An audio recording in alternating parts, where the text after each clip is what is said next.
Cinema நேயர்களுக்கு அன்பு வணக்கம். வெல்கம் டு எம்பி திரை. இந்த ஷோல இயக்குனர் பிரேமானந்த் இயக்கத்துல நாயகன் சந்தானம், கீர்த்திகா, கௌதம் வாசுதேவன் மேனன், செல்வராகவன், நேகல் ரவி, கஸ்தூரி மற்றும் பலரது நடிப்புல வெளிவந்திருக்கிற திரைப்படம் தான் டிடி நெக்ஸ்ட் லெவல். மிகப்பெரிய எதிர்பார்ப்புகளுக்கு மத்தியில வெளிவந்திருக்கிற இந்த திரைப்படம் ரசிகர்கள் மத்தியில அந்த எதிர்பார்ப்பை பூர்த்தி செஞ்சதா இல்லையா? இந்த படம் எப்படி இருக்கு, இந்த படத்தினுடைய கதை என்ன அப்படின்னு சொல்லி பார்க்கலாம் வாங்க. யூடியூப் மூலம் திரைப்படங்களை விமர்சனம் செய்யக்கூடிய நாயகன் சந்தானம் ஒரு திரைப்படத்தினுடைய சிறப்பு திரையிடல் விழாவுக்கு அழைப்பு வருது. அந்த அழைப்பை ஏற்று அவருடைய குடும்பம் அந்த திரையரங்குக்கு போறாங்க. அங்க ஏதோ ஒரு ஆபத்து இருக்கு அப்படிங்கிற விஷயத்த உணர்ந்து தன்னுடைய குடும்பத்தை காப்பாத்த சந்தானமும் போறாரு. அங்க போற இடத்துல நாயகன் சந்தானமும் அவருடைய குடும்பமும் அந்த திரையரங்குல திரையிடப்பட்டிருக்கக்கூடிய அந்த திரைப்படத்துக்குள்ள இருக்கக்கூடிய அந்த கதாபாத்திரங்களுக்குள்ள மாட்டிக்கிறாங்க.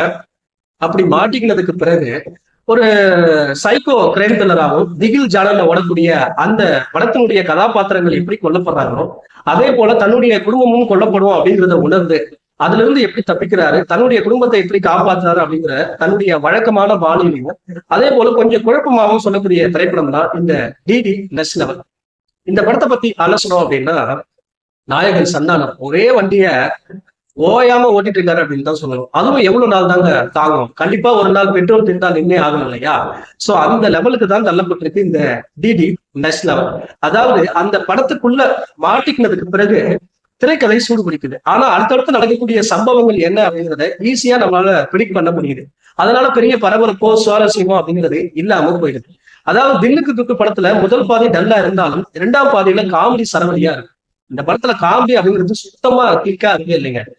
அதாவது நாயகன் சந்தானம் உருவமாகட்டும் உடையாகட்டும் இப்படி எல்லாத்துலயுமே பாத்தீங்கன்னா புதிய மாற்றத்தை கொண்டு வந்திருக்காரு. ஆனா தன்னுடைய நடிப்புல பெரிய மாற்றத்தை காட்டல.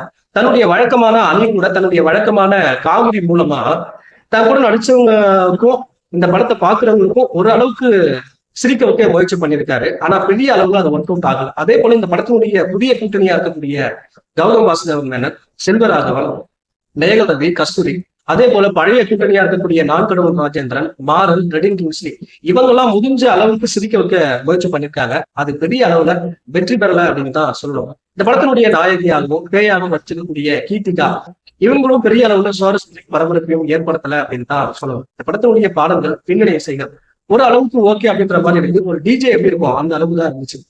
ஒளிப்பதிவு பொறுத்த வரைக்கும் காட்சிகளை ரொம்ப வண்ணமயமாகவும் கலர்ஃபுல்லாகவும் எடுத்திருக்காங்க.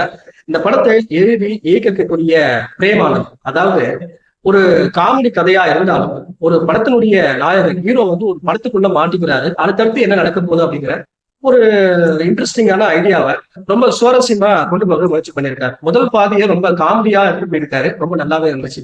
இரண்டாம் பாதி காமெடி அப்படின்றதுல ரொம்ப இழுவையா இழுத்துட்டு போயிருக்காரு அப்படின்னு தான் சொல்லணும். அது மட்டும் இல்லாம படம் முழுக்க திரைப்பட விமர்சகர்களை கேள்வி கேட்டு கலாச்சிருக்காரு.